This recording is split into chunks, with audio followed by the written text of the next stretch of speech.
Avec lui, nous avons franchi monts et vallées. Avec lui, nous avons exploré les mers du Nord, les mers du Sud, les mondes ludiques de gauche et de droite.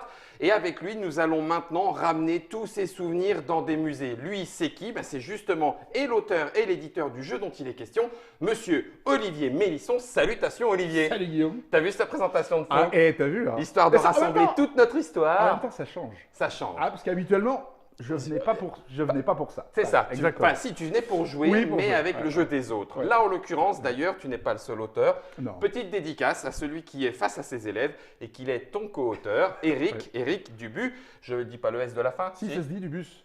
D'accord, ben moi je prendrai l'autocar. Ouais, Alors, c'est ça, voilà. du coup, Olivier Mélisson et Eric Dubus nous présentent aujourd'hui avec Holy Grail Game, qui est donc la maison d'édition que vous avez fondée. C'était pas prévu pour être une maison d'édition, ça l'est devenu finalement. Oui, Il y a un petit papotage. On va parler avec Olivier de tout ça.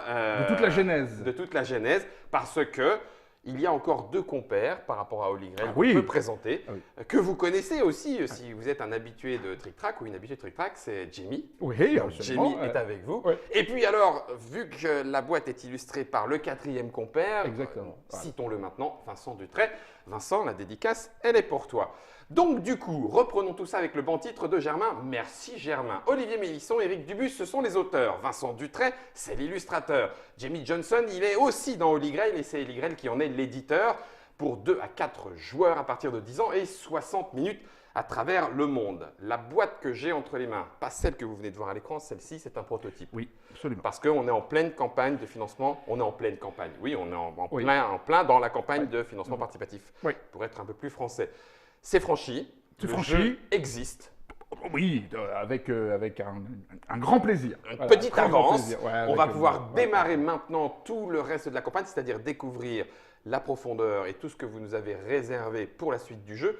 En attendant, pour vous le faire découvrir et pour nous accompagner, on a avec nous un petit nouveau. Comment on dit un directeur de musée? C'est pas un directeur, c'est Un curateur. Un curateur. Voilà, exactement. Je ne sais Alors, pas. ça pourrait prêter à confusion. Oui, justement, c'est pour Voilà, ça. c'est ça. Je ne vais pas trop demander ce que tu cures, mais Ariel, bienvenue à toi dans la Trick Track Télé. Bonjour.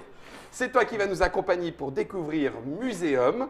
Je vais prendre le prototype, je vais le mettre dans le devers de Trick Track. A Oui. priori, on peut le mettre dans ce qu'on appelle la réserve, Oh, dans alors, le musée aussi. Ouais, absolument. Hein, c'est, Le fond commun. le fond commun. Voilà. Le fond commun.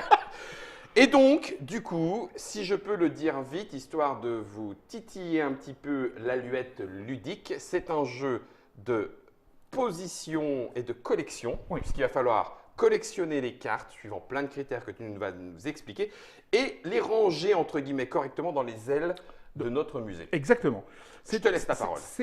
Donc, on va jouer à la fin du 19e siècle, Oui. début du 20e. En gros, hein, on va jouer de l'empire colonial bien établi jusqu'à la Première Guerre mondiale, hein, dans ces eaux-là, Ok. où on a appelé ça l'âge d'or des musées. Oui, c'est le moment où les grands musées, British Museum, Louvre, Pergamon de Berlin a été créé, enfin pas pour le Louvre et le British, mais ont apporté des quantités astronomiques d'objets parce que le peuple, le bon peuple, demandait à se cultiver, à s'intéresser aux autres. Donc c'est vrai que ce moment-là a été très riche pour ça, en l'occurrence.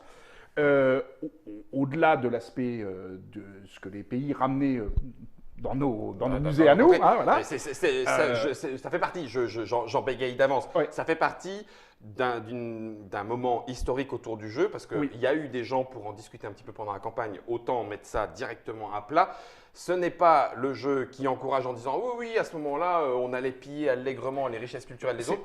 On ne se posait pas tant que ça la question, en tout cas pas en Non. ces termes à l'époque. Ah, on ne se la posait pas historiquement parce que on voulait rapporter un patrimoine culturel, d'abord pour les musées, Puis le préserver. et le préserver, et puis parce qu'il y avait une demande aussi populaire de s'intéresser à l'autre.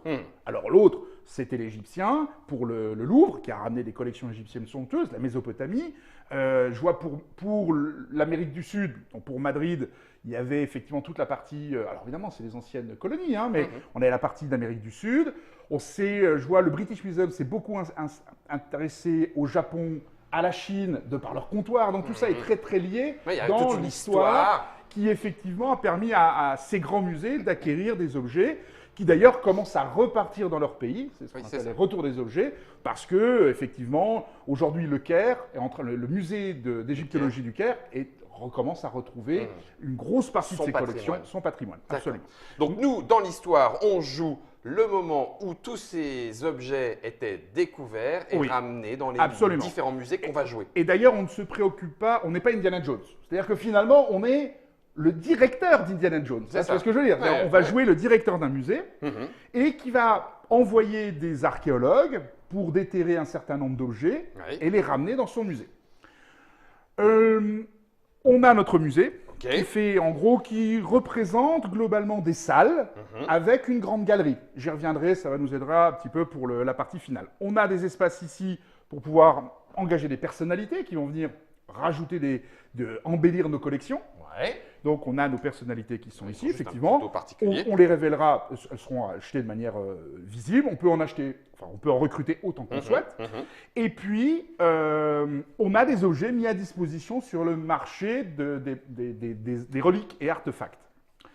On a également une pile d'événements à la une, je vais y revenir. Et c'est ça en fait le côté un petit peu historique, puisque ce sont de vrais événements historiques qui vont venir ponctuer le jeu. Alors évidemment, Travailler ludiquement. on est dans une uchronie, c'est-à-dire les événements des Balkans pourront arriver avant la guerre des sécession américaine. Mais Alors je vais te dire ça. Alors pourquoi je rigole? C'est parce que sincèrement, tu me l'aurais demandé, je l'aurais foutu dans un sens ou dans l'autre, ça n'aurait rien changé dans ma tête c'est à ça, moi. voilà. Bah, Mais toi, tu alors, es ça- cultivé, voilà, tu le sais. non, ben, si j'ai fait un jeu, alors voilà, donc, du coup. J'aime beaucoup. Et puis surtout, tous les objets qui sont présents sont de vrais objets historiques. C'est-à-dire, on a 180 objets historiques existants. Donc, que Vincent met en image somptueusement. Alors ça, on va s'y arrêter.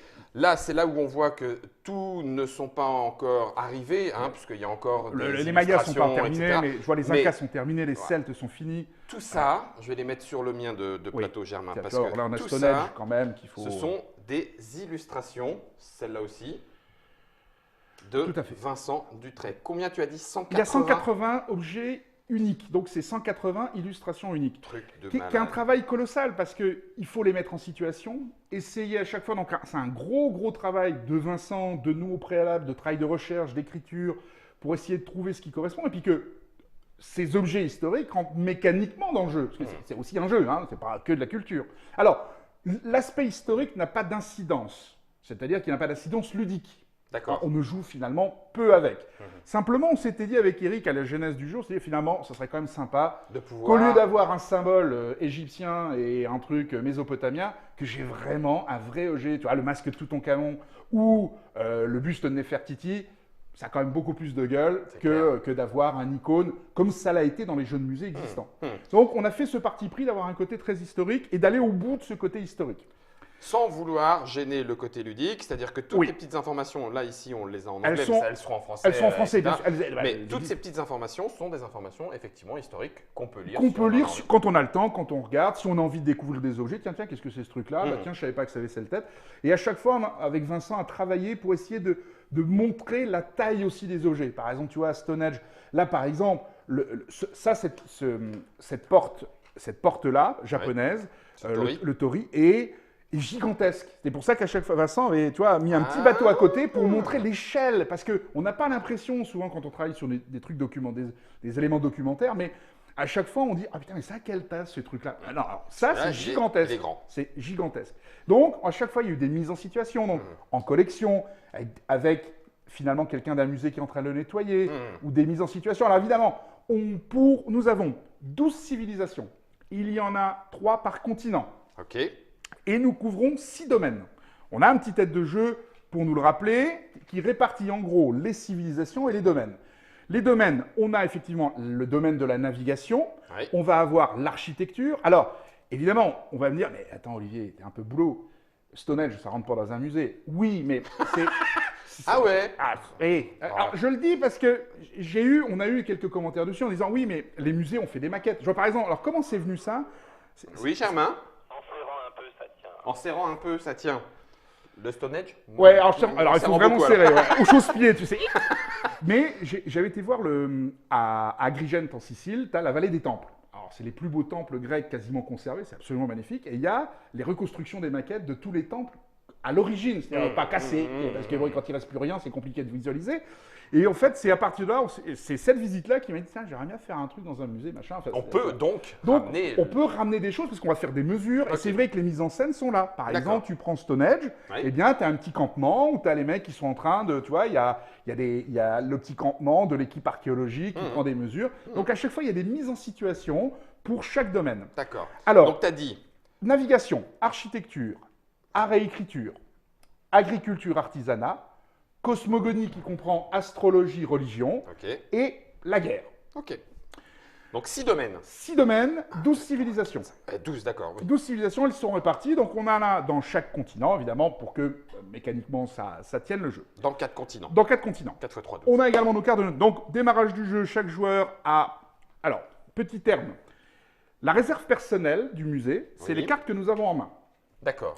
Et au cours de la partie, on va avoir à faire appel à un fonds commun. Je vais y revenir au moment de l'explication. Comment se passe le jeu? Simple. À ton tour de jeu, le joueur actif va devoir aller chercher un objet parmi un des continents, les objets qui sont au choix. Et il le met dans sa réserve personnelle. Et on a dit 2 à chaque fois, hein, c'est ça? Oui, il y a 2 cartes. Attends, je vais reprendre mon européen. Tu vas me mettre un asiatique et puis je Voilà. et voilà, exactement. Donc, à mon tour de jeu, je suis le joueur actif. Je vais aller chercher une carte parmi celles disponibles. Et en gros, j'affrète mes bateaux, mes équipes pour aller chercher cet objet pour le ramener dans la réserve personnelle de mon musée, c'est-à-dire en main. Ok. Maintenant, comme je suis bon et généreux, je peux vous faire profiter de mon voyage. Ok. Et si vous voulez, vous pouvez à votre tour, dans le sens du tour de jeu, ramener un objet pour vous. Imaginons qu'Ariel veuille l'Inca, il va le prendre, mais comme c'est moi qui le ramène, ça me fait gagner un point de prestige. D'accord. Ok. Tu peux également en prendre un, imaginons que tu veux garder la navigation, et ben je vais également y gagner un point de prestige. Ok. Il n'y a pas d'obligation. Moi, je suis le seul à être obligé à piocher. D'accord. Vous, non. Ok. Une fois que finalement on a fait le tour de table, que j'ai gagné un peu de prestige en vous ramenant les objets, Ah oui, grâce à nous. je vais démarrer mon tour. Là, j'ai 2 actions possibles. La première, c'est en gros, je vais améliorer mon musée. Ok. Deuxième action possible, je fais un inventaire. J'y reviendrai après. Ok. J'améliore mon musée. Donc là, en gros, améliorer son musée, c'est mettre un objet dans mon musée, toc, mais chaque objet a des valeurs. Les valeurs vont de 1 à 5. Ouais. Le 1 étant souvent des petits objets historiques, le 5 étant un chef-d'œuvre. Par exemple, là, tu as mis le Colisée, effectivement, c'est un chef-d'œuvre. Et puis là, bah, évidemment, c'est une petite statuette mésopotamienne. Donc, on voit les différences. Deux domaines différents. Mais là, ce qui nous préoccupe, c'est la valeur. Pour mettre un objet dans ton musée, il va falloir mettre dans ton fonds commun D'accord. la valeur équivalente à ce que tu mets. Au moins équivalente. Ah oui, parce que là... Donc, si je veux mettre un 5 dans mon musée, Ok. il faut que je mette dans mon fonds commun au moins la valeur de 5. Alors, bougez Donc, pas, qui je peut vous se le fais faire comme en ça. une carte ou en plusieurs cartes. Ok. On pourrait même imaginer, au fur et à mesure du temps, mettre un 4 dans mon fonds commun, Et puis de payer, payer avec un point de prestige pour faire la valeur de 5. la valeur du 5. Je peux te faire une petite demande? Oui, bien sûr.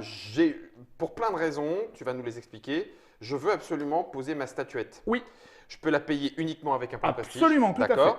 Et si j'ai pas la monnaie, je l'ai dans l'os. C'est-à-dire que Alors- si mon plus petit c'est un 3, Oui, je vais mais- mettre 3 dans le fond commun. Tu vas mettre 3 dans le fonds commun, effectivement, mais tu pourrais aussi mettre, avec un 3 dans le fonds commun, un 1 et un 2. Ah, ok, c'est Hein, cumulable dans les c'est deux cumulable. sens. Ok, ok, Et très bien. je vais aller un tout petit peu plus loin, parce que justement, je vais prendre ta main, ce Vas-y. sera plus facile. Voilà, imaginons, deuxième action possible, donc je prends des cartes de ma réserve personnelle, je les mets dans mon musée. Jusque-là, tout va bien. Je peux mixer avec des points de prestige et des cartes venant de ma main. Bien compris. Je peux également, si je le souhaite, prendre des objets de mon fonds commun, enfin d'un des fonds communs, et le mettre dans mon musée. D'accord. Du mien, il n'y a pas de coût. Il n'y a pas de coût. Je dois toujours payer la valeur. Donc, imaginons, je veux mettre le 1 et le 3, parce que c'est déjà un début de collection religion. D'accord. Je vais mettre le 4 dans mon musée, et je peux remettre ces 4-là dans mon musée. Donc, j'ai payé 4 pour 4, D'accord. venant de mon fonds commun. Ok. Et religion, c'est parce que Mais- c'est le même symbole. Ok. Mais je pourrais, imaginons que moi, j'ai ça dans mon musée. C'est toi qui l'as. C'est moi qui l'ai. Tu dis, ah, j'aimerais bien faire une petite collection de religion. À ce moment-là, avant de m'emprunter des objets que je ne me sers pas, parce que mon fonds commun, c'est pour l'instant, je ne m'en sers pas. Ok. tu vas me donner 1 point de prestige. Ça me donne un peu de prestige quand même. J'ai de beaux objets que tu veux prendre à ton compte. Donc tu me donnes 1 point de prestige et tu vas me payer la valeur. Qui va dans ton fond. Alors, qui va dans mon fond. Ok. Ah, tu la payes dans mon fond, dans mon fond, mais il est propre, c'est dépoussiéré, pour mettre dans ton musée. Alors là, je commets une petite erreur parce que je dois payer 1 de prestige par carte que je prends. Ah, d'accord? Je peux payer qu'avec une seule, d'accord. mais je dois payer... Plus je te prends des objets et plus c'est bon pour toi. Exactement. Ok, pas de souci. Et tu le mets dans ton musée. Ok. Pour chaque carte que tu mets dans ton musée, tu vas avancer la piste de score, en gros la piste de notoriété, d'autant de points que tu mets dans ton musée. Là, tu as mis 4, eh bien tu avancerais ton pion de 4. Super. Ok? Facile. Je peux également, si je le souhaite, dans mon tour, toujours. Alors tu peux faire ça autant de fois que tu veux, Oui, tant que tu peux payer. Tu peux payer. Donc, exactement. Tant que tu as des cartes en main, tu peux y aller. Ok. Et puis je peux, si je le souhaite, aller recruter une personnalité Ok. qui pourrait m'aider. Bah, imaginons, je pourrais aller chercher ce brave homme Oh la vache, ah oui. qui viendrait spécialiste de religion, qui va c'est bon, ça. augmenter ma collection de religion. D'accord. J'y viendrai pour tous ces gens-là à la fin sur la partie Sur scoring. l'explication scoring. Ok. Exactement. Donc ça, c'est les améliorations que je peux faire. Ok. À la fin de mon tour, alors il y a des petites anecdotes, mais je te les donnerai en cours de route parce qu'on peut mixer certaines choses. À la fin de mon tour, ou durant mon tour, je peux, si je le souhaite, jouer une carte de notoriété. Et Celles je peux en jouer avec un fond violet. Et je peux en jouer qu'une seule par tour. Ok?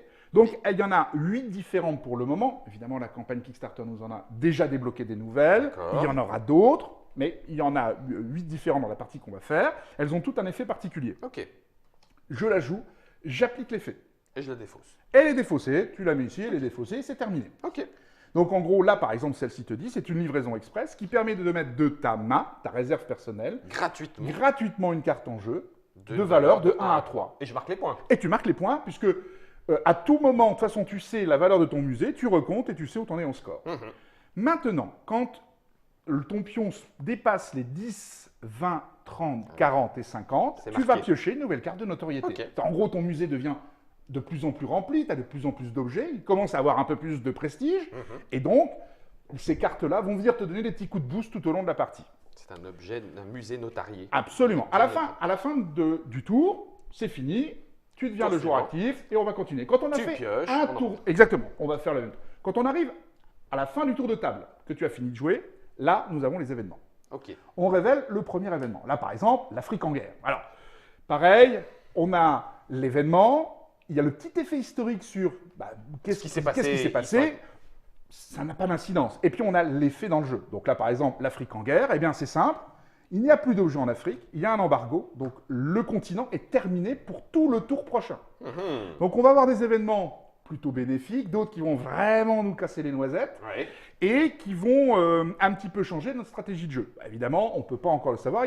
On a des cartes de notoriété qui pourront faire ça, mais je vous en dis pas. On en parle. Exactement. Surprise. Exactement, surprise. Ok, donc ça c'est l'événement, tous les tours. En sachant que pas le premier, on n'a pas le premier tour. Premier joueur. Exactement. Okay, tout ça à marche. Ça marche, ça marche. Alors, on va continuer comme ça. On va mettre nos objets dans notre musée jusqu'à ce qu'un joueur attienne 50 points. Le premier qui va passer les 50 va signifier la fin du jeu. Imaginons que tu passes la barre des 50. Ok, merci. Je suis premier joueur malgré tout. Je vais rejouer, Ariel va rejouer, par contre toi tu ne rejoues pas. Donc il faut que tu prépares ton dernier tour. Il faut bien préparer ce passage-là, parce que celui qui dépasse ne repasse pas. Il en offre un aux autres. Oui, alors si c'est moi qui finis, non, parce que mais en fonction, ça peut l'être. Ok. Et après, on passe à la phase de scoring. Donc là, on a notre petite tête de jeu qu'on retourne. Et en gros, qu'est-ce qui va se passer? Eh bien, à la phase de scoring, on va avoir... en gros, on a une valeur de musée. C'est les valeurs intrinsèques de chaque objet. Et puis après, on va avoir les valeurs de collection basées sur une civilisation. Donc en gros, sur une couleur. Évidemment, plus j'en ai, plus je score. Et puis, les collections basées sur les domaines. Mais attention, comme c'est indiqué, il faut que ce soit de civilisations différentes. Parce qu'évidemment, avoir de la religion mésopotamienne, 4 cartes de religion mésopotamienne, fait toujours qu'une collection mésopotamienne. Ça ne te fait pas une collection de religion. Donc c'est une religion à travers les civilisations. C'est ça, ok. Ça ne veut pas dire que tu ne peux pas avoir 2 Mésopotamiens dedans et je vais y venir, pour faire matcher ta collection dans l'organisation de ton musée, mais... elles ne porteront rien à ta collection de religion. C'est ce que j'allais dire. Ça veut dire que jusqu'à la fin du jeu, quand je place mes cartes, pas celle-ci, hein, dans Oui. mon musée, Oui. c'est pas du définitif. Non, à tout moment, tu réorganises jusqu'à la phase de score. Ok. Et d'ailleurs, quand tu as l'habitude de jouer, très honnêtement, tu fais... Et pour que personne ne voit, Où tu en es? je vais venir à la carte de mécénat. Je Ok. vais venir après quand on expliquait le mécénat. Une fois qu'on arrive à cette phase de score, Oui. je vais organiser mes différentes ailes du Oui. musée suivant civilisation Ou domaine, en absolument. sachant que puisque ça match dans un sens et dans un autre, En fait, il je faut peux que faire des croisements. Exactement, parce que tout l'idée, tout le sel de ce jeu, c'est l'optimisation des cartes pour qu'une carte serve aussi bien dans une civie que dans un domaine. Ok. Donc en fait, elle va servir deux fois. C'est là où il y a la va collection falloir- et le placement. Et le placement. Ok. Et il va falloir organiser son musée pour que les collections soient adjacentes orthogonalement. Mhm. Donc on peut très bien avoir une collection ici qui va descendre là, repasser ici, Mhm. tu vois, comme dans un vrai musée d'ailleurs, parce que tu prends le Louvre, la collection égyptienne, tu démarres, puis à un moment donné, ça tourne chez les Mésopotamiens, alors tu peux soit aller vers les Mésopotamiens, mais tu peux continuer ta continuer collection. Exactement. Ok. C'est-à-dire que c'était l'idée d'avoir une visualisation un peu spatiale de ta Mhm. collection. Je comprends. Un côté un peu arboretum. Tu vois à ce que je veux dire, où fait. tu Ça vas va très faire, bien. tu vas matcher tout Ouais. ça. Une fois qu'on a fait les valeurs de collection sur les deux, eh bien, on va rajouter à cela les cartes de mécène. Et j'en viens à mes cartes de mécène. Nous avons, au début de la partie, on va tirer 3 cartes de mécène, au hasard. Ah, donc on a tout un paquet qui est là. M, mécène, dos jaune. Voilà, comme ça, on a le. Et je vous ai mis les 3 types pour le moment. Il y en a d'autres qui vont être débloqués durant la campagne, qui apportent... Il y en a qui sont vraiment difficiles, mais qui sont vraiment sympas. Ok. Mais je vous ai expliqué les versions basiques. En gros, qu'est-ce que ça dit? C'est-à-dire que mon mécène me dit, mon brave Olivier, si tu ramènes 5 cartes indiennes dans ton musée, je te donnerai 10 points de notoriété. Mhm. Mais si tu en as 8, tu en auras 16. Et si tu m'apportes 11 cartes indiennes dans ton musée, sachant qu'il n'y en a que 15, hein, dans une civilisation, il n'y a que 15 cartes, Ah, eh bien, c'est 28. c'est 28. Ok. Évidemment, à cela, il faudra rajouter la valeur Oui, de la collection. intrinsèque à la collection. C'est tout ça, c'est en plus. Tout ça, c'est Oui, en il n'y a plus, pas de souci. absolument. Pas de souci. Ça, c'est un type. C'est ce qu'on appelle les monocollections. Mhm. Elles sont pas faciles à faire. Elles En tout sont cas, pas il ne faut pas faciles à facile faire. d'en avoir plein. Alors, c'est là où les personnalités peuvent aider parce que la personnalité va venir augmenter de 1 le nombre de cartes présentes dans ta collection. Ouais, Et d'accord. pareil pour le domaine. Ce qui permet d'arriver à 16. Je ne l'ai jamais fait. Mais par contre, un domaine à 7, ça, tu peux le faire et ce qui te fait scorer 25 points sur une collection, ce qui est beaucoup. Alors, Ok. par contre, il faut avoir les 6 civilisations plus la carte qui va bien. personnalité qui va avec. Ok. Ok. Ok. Donc, le suivant va te dire, c'est un peu le même principe, mais là, il est un tout petit peu différent. Il va te dire, voilà, si tu as 4 Polynésiens, Mhm. 3 Phéniciens, 3 Celtes et une collection d'architecture, c'est en gros 3 cartes d'architecture de civilisations différentes, Mhm. eh bien, si tu as 2 collections parmi les 4, tu auras 10 points. Si tu as 3 collections parmi les 4, Ça 25. roule. Et si tu as tout, tu scores 39. 39. C'est un gros pactole, ça c'est un beau voyage. Souvent, on dit souvent, au début, c'est bien de le faire parce que tu vas aller un peu partout, tu vas aller Ouais. faire des voyages. C'est pas les plus faciles à faire, mais souvent, tu vas faire 3 collections assez Mm. facilement. La 4e peut être un peu tendue. Ok. Et enfin, ce qu'on appelle les mécènes continentaux. En gros, il te dit, si tu as 6 cartes asiatiques, pas nécessairement d'une même civilisation, 6 cartes asiatiques. Ouais, donc du continent. du Donc, ça veut continent. dire, attends, bouge pas. Blablabla. Asiatique, c'est donc chinois, indien, japonais. Exactement. Ok, ok. Eh bien, tu en as 6 Neuf. dans ton musée. C'est pareil, même principe, 9, 16 et 22. D'accord. Donc, on rajoute ça. Ouais. Et puis, on va rajouter les points de prestige qui nous restent. Hein, Ok. Une fois qu'on n'ait pas tout dépensé, ça Oui. rajoute un point de prestige, un point de victoire. Super. Et on arrive à la partie un petit peu amusante du jeu, c'est-à-dire que là, on va... Parce qu'avance, c'est pas drôle. Bah, non, ça c'est la partie amusante, c'est-à-dire que tu commences à en perdre des points. C'est qu'au Ouais. cours de la partie, Saligo. et c'est pour représenter Justement. le Ok. côté pillage Ouais, ouais. des continents, on peut tirer, parce qu'il y a 5 cartes d'opinion publique dans chaque paquet continent. Ok. Lorsqu'on tire une carte d'opinion publique, on rajoute un jeton d'opinion publique. En gros, c'est la presse s'insurge, qu'on est en train d'aller piller, ce qui était le cas en Angleterre pour le British Museum en 1923-24, où la presse s'était insurgée du pillage de l'Égypte. D'accord. On disant, ouais, quand même, C'est dégueulasse. bon, Enfin, il le disait pas comme ça, mais. bah, ok. oui, donc, il y avait eu une petite campagne de presse. Donc, c'était aussi pour marquer cette idée un tout petit peu morale du fait que Certains s'étaient déjà rendus s'étaient compte. déjà rendu compte Ok. de ça. Ok. Alors, l'incidence dans le jeu, parce qu'après, on doit trouver, c'est bien d'avoir le côté historique, mais il fallait ça qu'on fait ait quoi l'incidence dans le jeu. Eh bien, à chaque fois qu'on tirera donc une carte d'opinion publique, on met un jeton d'opinion publique. Ok. Jusque-là, tout va bien. À la fin de la partie, par carte du continent que j'ai dans mon fonds commun, c'est en gros que je n'utilise pas, Ouais. présent dans mon fonds commun, je vais perdre 1 point par jeton et par carte. Ok. Ça veut dire que Et par continent. s'il y a plein d'opinions publiques Ah bah, comme il ça… peut y en avoir 4 ou 5. Donc celle-là, par exemple, celle-là me ferait perdre 3 points à la fin de la partie. D'accord. Aysen, je crois que c'est lui qui a eu le record. J'ai un joueur qui a perdu 57 points. Ouf. Parce qu'il n'est pas bien géré son fonds commun. Donc il en avait plein. Il en avait plein. Et du mauvais. Et du mauvais. Et puis les autres. Et puis, comme tu as vu qu'on peut donner des cartes pour payer à d'autres joueurs, des fois, on se débarrasse des cartes qui coûtent un peu. C'est pas moi qui l'ai. Voilà, c'est pas moi qui c'est l'ai. dans l'autre musée. Donc, on va retirer ça. Et à la fin, celui qui a le plus de points L'emporte. l'emporte. Et ben voilà. Je crois que là, pour le coup, on a fait le tour. J'ai une petite question avant d'aller plus loin. Je te la pose, Oui. Olivier. Tout à l'heure, on a dit, on peut gérer avec le fonds commun, avec son fonds propre, pour poser dans son musée. Oui. D'accord? Est-ce que ça se cumule dans tous les sens? C'est-à-dire, je m'explique. Il y a un 3 chez toi. Oui. Il y a, admettons, un 2 dans ma main ou un 2 dans mon fonds à moi. Oui. Est-ce que je peux payer un 5 et puis prendre ton 3, mon 2 et puis le mettre dans mon Alors, musée? non. Oui, globalement, dans le tien. Globalement dans le mien. Dans le tien. Sauf que moi, je dois être payé de la valeur de que tu me prends. Ou plus. D'accord. Ah, parce que là, tu vas faire un emprunt à un autre Ok, musée. donc il faut que je le scinde minimum en Oui. 2 actions entre guillemets pour En que toi gros, t'aies ton dû. on pourrait imaginer. Alors, je vais montrer avec moi parce que c'est un peu plus facile. Vas-y, J'ai vas-y. par exemple ça et je vais prendre ça. Attends, on va faire. Attends, j'essaye de calculer. Voilà, je vais prendre ça. Donc, ça, c'est dans mon fonds commun. Ah, oui, tiens. On va le Donc, faire. imaginons. Là, tu as ça dans ton fonds commun. Tu as ça D'accord. dans ta main. Voilà. Ouais. En gros, qu'est-ce que je vais faire? Je vais payer 5. Donc tu payes 5 chez moi. Non, c'est toi qui joues. hein. Ah, c'est moi qui toi joue. Ok, ok, ok, je joue. Ah, dans ton jeu. Je Je joue. paye 5. Je paye Je 5. peux prendre les 3 là, Un, plus deux, les trois. 3 de ma main, enfin les 2 là, Oui. plus les 3 de ma main pour faire 5. Donc je peux mixer ce que j'ai dans ma main et D'accord. dans mon fonds commun avec payer. Ça c'est chez moi. Ça, c'est chez toi. Pour moi, il faut que tu me payes moi. C'est-à-dire que c'est 2 actions un tout petit Ok. peu différentes. Puisque Pas de moi, souci. je dois avoir mon paiement. D'accord. Alors, pour moi, tu peux aussi me payer en point de Oui, oui, prestige. il y a les points de prestige pour faire la monnaie éventuellement. C'est là où Exactement. ils sont Tout intéressants. à fait.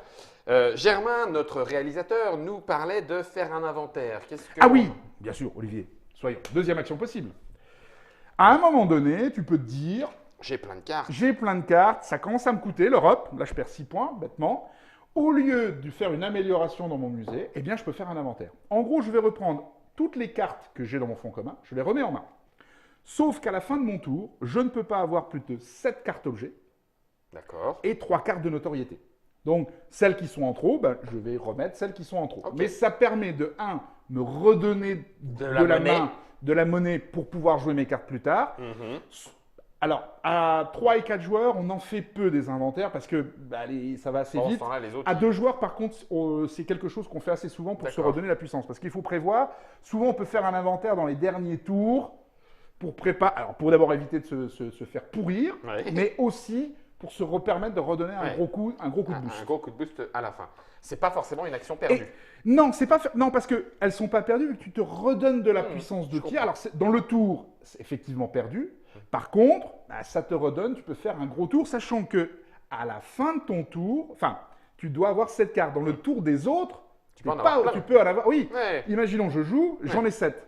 Je vais prendre une carte chez toi au moment où tu vas prendre. Moi, tu vas prendre. Non, je peux en avoir jusqu'à 9. Ouais, 10 ça quand marche. tu joues à 4 joueurs. Ouais, je comprends. Et là, tu vas d'un seul coup avoir une grosse puissance Au de tour feu. d'après, bam, bam, bam. Ah, là, tu vas peux en faire très sortir très un mal. maximum. Exactement. Ok. Donc, ça se temporise. C'est un jeu de tempo. Tu vas voir, c'est vraiment un jeu de tempo et de course. Mais il y a des fois. Et alors, petite chose importante que j'ai oublié de mentionner, mais on le verra dans la partie. Quand je mets un chef-d'œuvre, il y a d'ailleurs un petit macaron. C'est comme pour là. ça que je la prenais. Quand je place un chef-d'œuvre, et bien comme c'est un chef-d'œuvre, je gagne Tadam. un point de prestige. Mais Ok. après l'avoir mis dans mon musée. C'est-à-dire qu'il faut d'abord que je paye 5. Ok. Finalement, elle me coûte que 4, mais il faut d'abord que je la paye 5. Ok, on a tout vu, tout fait, tout bien, tout expliqué, mais quand même, une petite explication ou un petit indice sur la façon de le jouer. Il y a du 1, du 2, du 3, du 4, du 5 en termes de valeur. Oui. Toi qui y as beaucoup joué, Oui. est-ce que tu dis « Ah, il faut aller à la chasse au gros et puis il faut poser du Alors, 5 », mais ça fait pas beaucoup de cartes dans ton musée. Exactement. C'est-à-dire qu'il faut temporiser ça. Le problème, c'est qu'effectivement, ton valeur, tu as plein de chefs-d'œuvre. Super. Donc, tu vas avoir un musée qui va avancer très très vite, qui a de la notoriété, donc tu vas avancer très vite à piste de score. Mais à la fin, Mais à la fin, c'est peu de valeur de collection. Tu prends 2-5 mésopotamiens, ça te fait même pas une collection, parce que les collections démarrent à 3. Ouais. Par contre, tu mets en valeur de 10, tu vas mettre 5 cartes pour les mêmes valeurs mésopotamiennes, c'est déjà 5 points. Donc oui. finalement, tu peux le rattraper ce delta. Donc tu vois, en gros, le delta de la collection, donc tu vas chercher, en fait, toujours encore une question de tempo. Faut pas se laisser distancer par rapport aux autres joueurs, mais en même temps, il faut créer des collections. Capitaliser pour la fin. Absolument. Tout à Ok. fait. Donc il y a vraiment un côté où la chasse au shell-off, souvent c'est le réflexe de dire oh, je vais chercher les 5 parce que ça rapporte. Bah oui. Oui, mais ça fait pas des Mais ça grandes fait pas des collections. grandes collections derrière. Eh bien, écoute, Ariel, je ne sais pas si toi, c'est clair. En tout cas, moi, en tant que curateur, je pense que je vais m'occuper de mon Royal Victoria Museum à petits soins. Tout ça, c'est effectivement Muséum, un jeu d'Olivier Mélisson. Il était là avec nous. Éric Dubus, il est devant ses élèves, mais on pense à lui. C'est illustré par Vincent Dutray. Un travail de fou. Si vous voulez en savoir plus, on en reparle dans le papotage. C'est chez Holy Grail Games. C'est Holy Grail, hein, tout court. Holy Grail, Holy oui, Grail, tout à fait. Holy Grail. Avec un lapin, tu vois. C'est ça, Voilà. le lapin. 2 à 4 joueurs et peut-être un mode solo d'ailleurs. Il existe. Il Oui, existe. oui, oui. Il est. Alors, on fera une vidéo pour la campagne Kickstarter qui va expliquer ça. On a 2 modes d'ailleurs. Bon, on pourra en reparler dans le On en papotage. reparle. On en Bon, reparlera. c'est disponible quand, Olivier? Alors, la campagne finit le 15 décembre. Oui. Après, il va falloir finaliser le travail. Normalement, on a prévu une livraison à l'été 2018. Ça, c'est pour les pledgers. Pour les pledgers, il sera dans les boutiques fin de l'été 2018. Fin de l'été Ouais, 2018. absolument. Il coûtera. Alors là, le Kickstarter, il est à 49 €, avec tous les stretch goals et machin, enfin bon, tout ce qu'il y a. Normalement, après, il y aura un prix public conseillé aux alentours de 54, 55 €. 54, 55. Ça sera une boîte un tout plus. En fait, c'est un format de boîte des of Wonder. Des of Wonder, Un d'accord. petit peu plus épais parce qu'il Il y a du boulot. énormément de Il y a du matériel. matos. Il y a du matos. D'accord. Et lourd. Tu vois, elle fait quand même 2 kg 3. Donc, Ouais.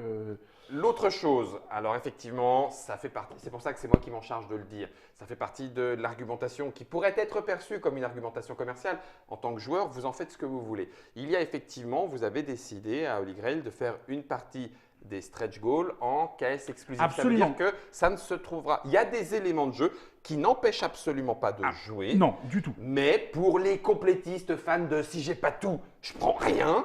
Sachez-le, il y a des choses qui sont KS Disons qu'il exclusives. y a plein de choses. Tu as des mécènes en KS exclus. Il y en a 12 exclus qui vont arriver, qui n'auront pas en magasin. Voilà. Alors, C'est encore des une fois, mécènes. C'est des Tu mécènes. peux jouer c'est des sans. choses- Exactement. C'est comme les cartes de notoriété, c'est comme les personnalités. Tu peux jouer sans, mais ça t'apporte un peu de richesse. Un de peu jeu. de richesse et de Et puis, rejouabilité. il y a des add-ons, on en a déjà débloqué dans la campagne, qui ne verront pas le jour en magasin. Ouais, alors, faut dire, les reliques de Cthulhu, elles n'iront pas en C'est moins magasin. historique. C'est pas moins quoi. historique, mais ça s'y prêtait un peu. Bah, Ça c'est clair, peut s'y ça prêter. valait le coup, Voilà. ça valait le coup. Voilà, on a tout dit maintenant, il ne nous reste plus qu'à jouer.